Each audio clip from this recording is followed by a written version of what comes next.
அதிமுகவுக்கு எத்தனை இடங்கள் இருந்தால் 77 கூட்டணியோடு சேர்ந்து 77 இடங்கள் பெற்றிருக்கிறோம் கடந்த தேர்தலில். அப்போ மீதி உள்ள தேர்தல் சீட்டுகளுக்கு எவ்வளவு வாக்குகள் தேவை அந்த மெஜாரிட்டி அடைவதற்கு அப்படின்னு கால்குலேட் பண்ணும்போது ஒரு டி நகரில் பார்த்தீங்கன்னா ஒரு 135 வாக்குகள் வித்தியாசத்தில் ஒரு தொகுதி இழந்திருக்கும்.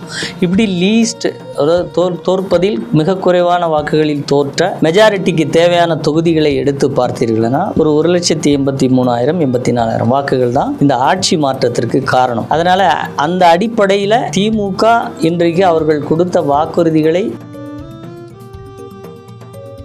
பெரும்பான்மையான வாக்குறுதிகளை நிறைவேற்றாமல் அனைத்து தரப்பு மக்களிடையும் மிகப்பெரிய ஒரு எதிர்ப்பை சம்பாதித்திருக்கு. ஆனா திமுக காரங்க என்ன சொல்றாங்கன்னா 90% வாக்குறுதியை நிறைவேற்றிருக்கிறதா தானே சார்? பொய்ங்கிறது கேட்குற உங்களுக்கும் தெரியும், பார்க்குற மக்களுக்கும் தெரியும்.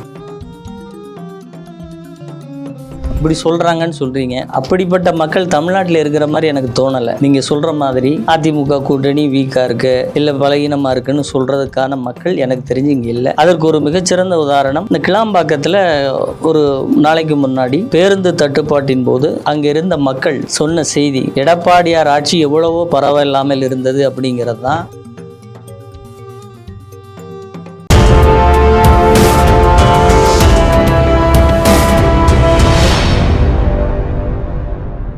யூ தமிழ் நேயர்களுக்கு வணக்கம். நான் உங்கள் பிருந்தா சங்கர். இன்று நம்மோடு சிறப்பு விருந்தினராக இணைந்திருப்பது அதிமுகவின் செய்தி தொடர்பாளர் மற்றும் வழக்கறிஞருமான அதிவீர ராமபாண்டியன் அவர்கள். வணக்கம் சார். வணக்கம்.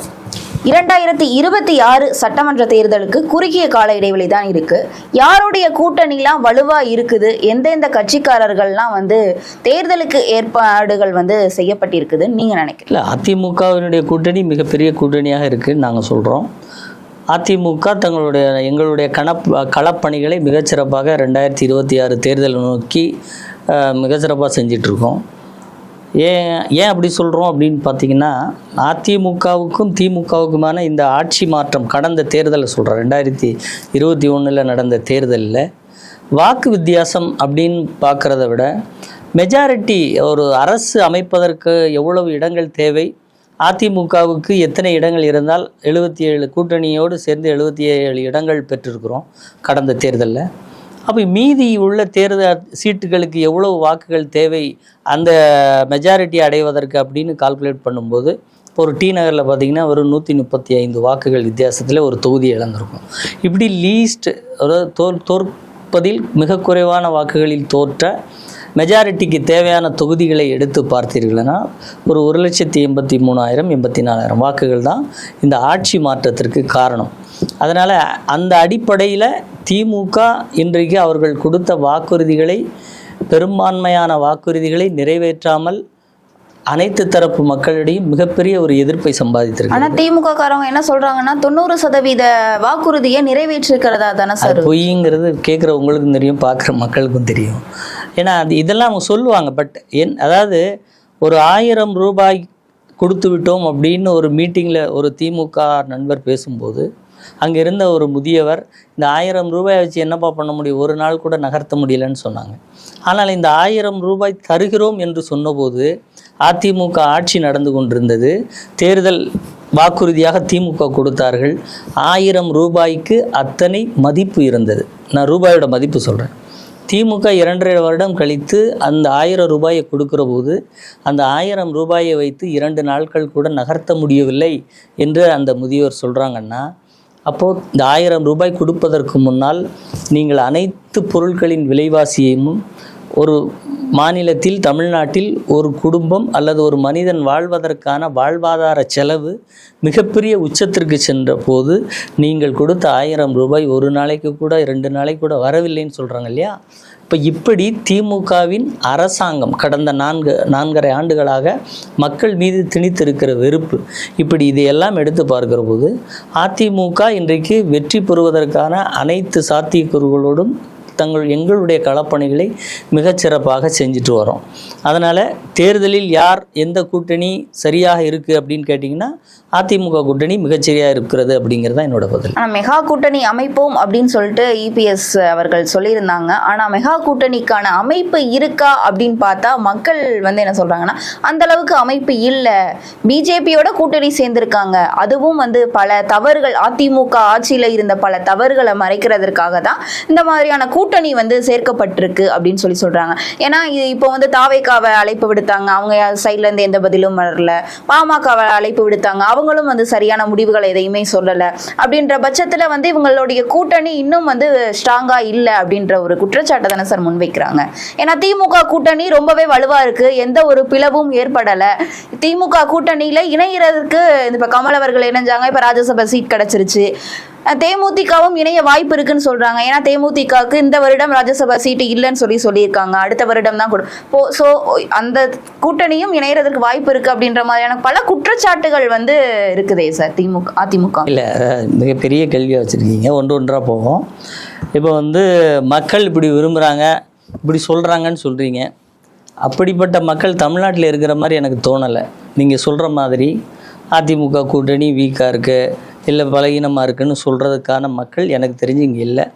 அதற்கு ஒரு மிகச்சிறந்த உதாரணம், இந்த கிளாம்பாக்கத்தில் ஒரு நாளைக்கு முன்னாடி பேருந்து தட்டுப்பாட்டின் போது அங்கே இருந்த மக்கள் சொன்ன செய்தி, எடப்பாடியார் ஆட்சி எவ்வளவோ பரவாயில்லாமல் இருந்தது அப்படிங்கிறது தான் இந்த ஆட்சியோடு ஒப்பிட்டு சொல்லுகிற போது மக்களுடைய மனநிலையாக இருக்கிறது. ஒன்று, கூட்டணி அப்படின்னு பார்த்திங்கன்னா, இப்போ விசிகாவுடைய ஓட்டு வங்கி, கம்யூனிஸ்ட் கட்சியோட ஓட்டு வங்கி, இதெல்லாம் எடுத்துக்கோங்க.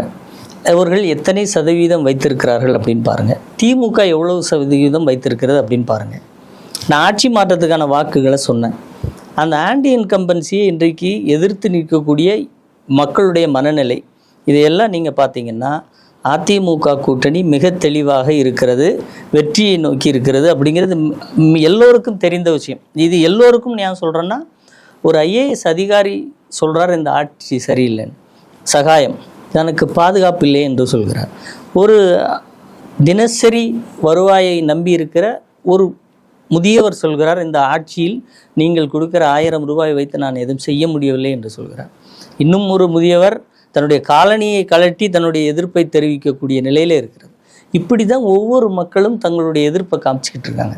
இதில் நீங்கள் அரசு செயலற்று நிற்கிறது, கள்ளக்குறிச்சி சம்பவமாக இருக்கட்டும், அதற்கு முன்னால் மரக்காணத்தில் கள்ளச்சாரா இறப்பாக இருக்கட்டும், இப்படி ஒவ்வொன்றிலும் இந்த அரசுக்கு எதிரான மக்களுடைய மனநிலை என்பது ஒரு மிகப்பெரிய விஷயமாக இருக்குது.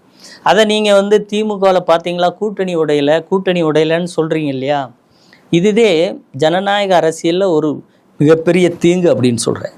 எப்படின்னா, கூட்டணிங்கிறது எப்போ வரும் மேடம்? நார்மலாக தேர்தலின் போது தானே வரும். எப்போதுமே இருக்கிறதுக்கு பேர் கூட்டணி கிடையாது. இப்போ அதிமுகவில் கட்சி ஒன்று, வழக்கறிஞர் அணி இருக்குது, மருத்துவர் அணி இருக்குது, விவசாய அணி இருக்குது, இப்படி ஒவ்வொரு அணியாக இருக்குது.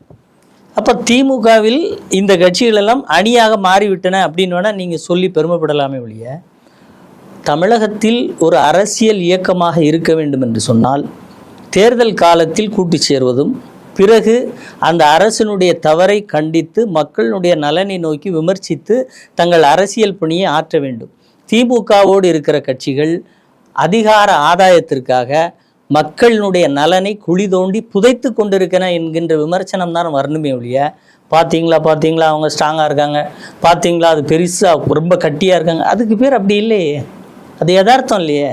இதுவரைக்கும் தமிழ்நாட்டு அரசியலில் தங்கள் இருப்பை பாதுகாப்பதற்காவது அந்த கட்சிகள் கொஞ்சம் விமர்சனங்களை வைப்பாங்க. ஆனால் இந்த 5 ஆண்டுகளில் மட்டும் கூட்டணி கட்சிகள் அப்படிப்பட்ட விமர்சனத்தை வைக்காமல் வாய் மூடி மௌனியாக இருந்து கொண்டு பக்கத்து மாநிலத்து பிரச்சனை, பக்கத்து நாட்டு பிரச்சனை, அமெரிக்கா, ஆப்கானிஸ்தான், ஈரான், ஈராக்கெல்லாம் பேசுகிறாங்க. கள்ளக்குறிச்சியில் இறப்பு குறித்து அப்படின்னு சொன்னால் வாயை புத்திட்டு அமைதியாக இருக்கிறாங்க. அப்போ யாருக்கான இயக்கங்கள் இவைகள்லாம்? வெளிநாட்டுக்கான இயக்கங்களா, வெளி மாநிலத்திற்கான இயக்கங்களா? கூட்டணி கட்சிகளோடு, திமுக கூட்டணி கட்சிகளோடு இருக்கிற இயக்கங்கள், இப்படி பல கேள்விகள் இருக்கிறதுனால நீங்கள் ஒன்றாக இருப்பதுனாலேயே அது பெரிய கூட்டணி, மெகா கூட்டணின்னு வராது. இந்த ஆன்டி இன்கம்பன்சி, இந்த திமுக மீதான எதிர்ப்பு எப்படி திமுக கட்சி மீது மட்டும் மக்கள் அந்த எதிர்ப்பை கொண்டிருக்கவில்லை, அவர்களோடு இருக்கிற கூட்டணி மீதும் தான் இருக்குது. அப்போது திமுக கூட்டணியில் மாற்றமே இல்லாத போது அதிமுகவுக்கு அது இன்னும் வசதி தான். திமுகவின் கரை கம்யூனிஸ்ட் மீதும் இருக்கிறது, விசிகா மீதும் இருக்கிறது, கூட்டணியில் இருக்க அனைவர் மீதும் அதுதானே.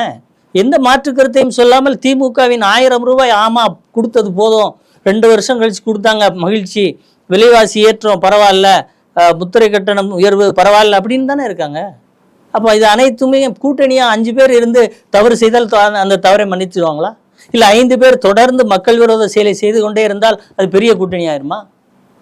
கூட்டணிங்கிறது தேர்தல் காலத்தில் தேர்தல் களத்தில் இருக்கணும். அந்த அடிப்படையில் அதிமுக கூட்டணி சிறப்பாக இருக்குன்னு நாங்கள் சொல்கிறோம். திமுகவோடு அவங்க யாரும் பிரியலை அப்படிங்கிறதுக்கு என்ன காரணம்? நாளைக்கு அவங்களெல்லாம் கூப்பிட்டு கேளுங்க, திமுக விட்டு இப்படியே பிரியாமல் இருக்கீங்களே, கள்ளக்குறிச்சி விஷயத்திலிருந்து நான் ரொம்ப ஓப்பனாக சொல்கிறேன், அதிகாரத்தில் அவர்களுக்கு பங்கு, மறைமுக பங்கு இருக்கிறது. மறைமுகமாக அவர்களுடைய டிமாண்ட் நிறைவேற்றப்படுகிறது, தேவை நிறைவேற்றப்படுகிறது. அதாவது தமிழ்நாட்டு அரசியல் வரலாற்றில் நான் இதுவரைக்கும் பார்க்காத விதமாக கம்யூனிஸ்ட் கட்சிகளுக்கு 25 கோடி ரூபாய் டிடியாவே கொடுக்கப்பட்டதில்லை, ஓப்பனாக கொடுத்துருக்காங்க இல்லையா? அப்போ தேர்தல் கூட்டணி காலத்தில் அவ்வளோனா, இப்போ இந்த ஆட்சி 5 ஆண்டு காலம் ஒத்து போவதற்கு என்னெல்லாம் பெனிஃபிட் அடைஞ்சிருப்பாங்க? அப்போ இதுதானே அதற்குடைய அந்த பிணைப்பு காரணம். இல்லை நாளைக்கு எல்லாரும் வந்து டிக்ளேர் பண்ணுங்க, திமுகவின் நடவடிக்கை அனைத்தும் எங்களுக்கு மிக திருப்தியாக இருக்கிறது. கள்ளக்குறிச்சியிலலாம் அவங்க செஞ்ச செயல் வந்து நீதிமன்றம் வேணா there is a inaction by the police சொல்லியிருக்கலாம், ஆனால் எங்களுக்கு ரொம்ப இனிப்பா இருக்கு, இதே மாதிரி எல்லா ஊர்லயும் நடக்கணும்னு ஆசையா இருக்குன்னு சொல்லுங்க. நீங்க பல குற்றச்சாட்டை முன்வைக்கிறீங்க, இருந்தாலும் அவங்க கூட்டணியில இருக்கிறவங்க எல்லாம் என்ன சொல்றாங்கன்னா, நாங்க கொள்கை ரீதியாக இணைந்திருக்கோம். அதுதான் அந்த கொள்கை வந்து கள்ளச்சாராய விற்பனையை தடுக்க முடியாத கொள்கை சம்மதமானு சொல்லுங்க, அது மகிழ்ச்சியோடு ஏத்துக்க சொல்லுங்க. அல்லது விலைவாசி உயர்வை திமுக உயர்த்தினது மகிழ்ச்சின்னு சொல்லுங்க. முத்திரை கட்டணம், பத்திரப்பதிவு கட்டணம் உயர்த்தினது சந்தோஷம். எடப்பாடியார் பழனிசாமி அவர்களுடைய ஆட்சியிலேயே வந்து நீங்க மதுவை ஒழித்திருக்கணும்ல, முடியல இல்ல? அதே தானே அவங்க வந்து இல்ல அதாவது மது ஒழிப்பு முடியலங்கிற அந்த மது ஒழிப்புங்கிறது ஒரு பெரிய டாபிக். நீங்கள் இப்போ கேட்டது நல்ல கேள்வி. இப்போ நான் அதிமுக ஆட்சியில் அது 28,000 கோடியாக இருந்தது ஆண்டுக்கு விற்பனை, இப்போ 48,000 கோடி ஆயிடுச்சு. 28,000 கோடியாக இருக்கிற போது இளம் விதவைகள் நிறையா இருந்தாங்களாம். இப்போ 48,000 கோடியாக இருக்கும்போது இளம் விதவைகளுடைய நிலைமை என்ன? ஒன்று. அடுத்து அதிமுக கிட்டத்தட்ட 1,200 மதுக்கடைகளை மூடியது, திமுக 500 கடைகளை மூடியதாக சொல்கிறாங்க. ஆனால் 500 கடைகளை மூடிவிட்டு 2,000க்கும் மேற்பட்ட மகிழ் மன்றங்களை திறந்து வச்சிருக்காங்க. அந்த 500 மூடி இருக்கவே வேண்டாம், அதை விட பெரிய விற்பனைக்கு சந்தைப்படுத்தியிருக்காங்க.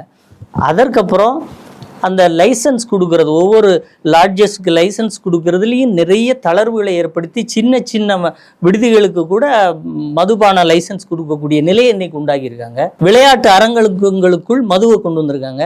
இப்போ மது ஒழிப்புன்னு நீங்கள் சொல்றது ஒற்றை கேள்வியாக இருக்கக்கூடாது, சமுதாய அக்கறையோடனான கேள்வியாக நம்ம அதை பார்க்கணும். ஒரே நேரத்தில் அது முடியுமா என்றால் முடியாது என்பதை நாம் மட்டுமல்ல எல்லோருமே சொல்கிறார்கள். படிப்படியாகத்தான் குறைக்க முடியும். அப்படி இங்கே படிப்படியாக குறைப்பது என்பது இவ்வளவு விலை 2 மடங்குக்கு மேல் முந்தைய ஆட்சியை விட இந்த ஆட்சியில் விற்பனை செய்வது மது ஒழிப்பு கொள்கைக்கு என்ன தார்மீகமான அந்த ஒரு சிறு முன்னெடுப்பு கூட இல்லை. இவ்வளவுக்கும் அதாவது விற்பனையில் காட்டப்படாமல் அதிக அடியில் சரக்குகள் விற்பனையாகின்றன என்று அதிமுக சொல்லலை, மற்ற கட்சிகள் சொல்லலை. ஃபைனான்ஸ் மினிஸ்டர் அவங்க திமுகவோட இதற்கு முன்னால் இருந்த finance minister PTR Palanivel Thiagarajan அவர்கள் சொன்னார், விற்பனை நிறையாக இருக்கிறது, கஜானாவுக்குத்தான் பணம் வரலன்னு சொன்னாங்க. அப்படி கஜானாவுக்கு வந்த பணமே 48,000 கோடின்னா கள்ள மார்க்கெட்டில் ஓட்டுகிற சரக்குகளின் மதிப்பு எவ்வளவா இருக்குங்கிறத அந்த 30,000 கோடி வச்சுக்கிட்டு என்ன செய்ய முடியாமல் திணறாங்கன்னு ஒரு ஆடியோ வெளியே வந்து சுற்றிக்கிட்டு இருக்கு. இது போன்ற பல கேள்விகள், இந்த பல கேள்விகளுக்கு